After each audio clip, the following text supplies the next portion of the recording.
आपण बनवणार आहोत भरलं वांगं. चला मग रेसिपीला सुरुवात करू. इथे मी पावशेर वांगे घेतलेले आहे व थोडीशी कोथिंबीर, 1 वाटी शेंगदाणे, 2 कांदे व 1 चमचा धने घेतलेले आहे. तसेच 2-3 पाकळ्या लसणाच्या घेतलेल्या आहेत.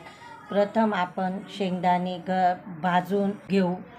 अशा प्रकारे शेंगदाणे खरपूस भाजून झाल्यानंतर यामध्ये आपण 1 चमचा धने घेतलेले होते ते देखील थोडेसे गरम करून घ्यायचे आहे. फक्त 1च मिनिट गरम करायचे, जास्त गरम करायचे नाही.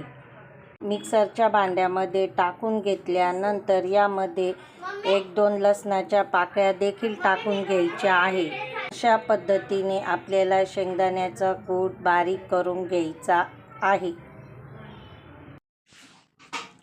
या पद्धतीने आपल्याला उभे वांगे चिरून घ्यायचे आहे व ते पाण्यामध्ये ठेवायचे आहे, म्हणजे स्वच्छ धुवून निघतील, काळे पडणार नाही.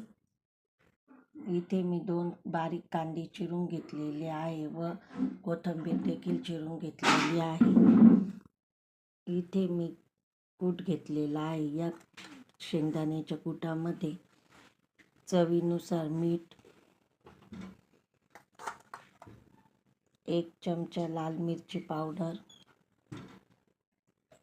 थोडीशी हळद व इथे सुहाना चिकन मसाला 1 चमचा घेतलेला आहे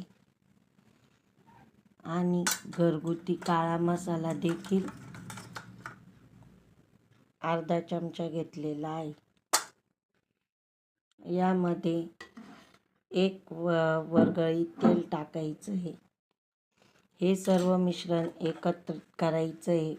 अशा पद्धतीने सर्व मिरची मसाला एकत्र करून घेतल्यानंतर हा कूट वांग्यामध्ये भरायचा आहे. इथे मी कुकरमध्ये 2 वरगळे तेल टाकून घेतलं. यामध्ये थोडीशी मोहरी व जिरे देखील टाकून घ्यायचे आहे आपल्याला.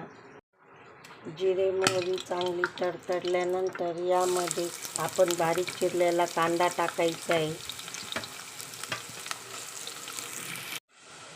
कांदा चांगला लाल झाल्यानंतर यामध्ये आपण कूट वांग्यांमध्ये या पद्धतीने भरलेला आहे यामध्ये टाकायचं आहे. अशा पद्धतीने टाकून घेतल्यानंतर चांगलं परतून घ्यायचं आहे. या पद्धतीने टाकून घेतल्यानंतर उरलेला कूट पण याच्यात टाकायचं आहे. अशा पद्धतीने सर्व वांगे आणि कूट टाकून घेतल्यानंतर यामध्ये तुम्हाला हवे तेवढे पाणी टाकायचे आहे. पाणी टाकून घेतल्यानंतर पुन्हा एकदा चांगल्या प्रकारे हलवून याला झाकण लावून 2 शिट्ट्या घ्यायच्या आहे. अशा प्रकारे पाणी टाकून घेतल्यानंतर यामध्ये आपण बारीक चिरलेली कोथिंबीर टाकायची आहे. कोथिंबीर टाकून घेतल्यानंतर चांगल्या प्रकारे हलवून याला 1 ते 2 शिट्ट्या घ्यायच्या आहेत. अशा प्रकारे आपलं भरल्या वांग्याची भाजी इथे तयार झालेली आहे. तुम्ही बघा किती छान झालेली आहे, तरी पण छान आलेली आहे. अशा पद्धतीने आपलं भरलं वांगं इथे तयार झालेलं आहे. ही वांग्याची भाजी तुम्ही चपातीसोबत किंवा बाजरीच्या भाकरीसोबत, भातासोबत खाऊ शकता. चला तर मग चॅनलला लाईक करा, शेअर करा, सबस्क्राईब करा.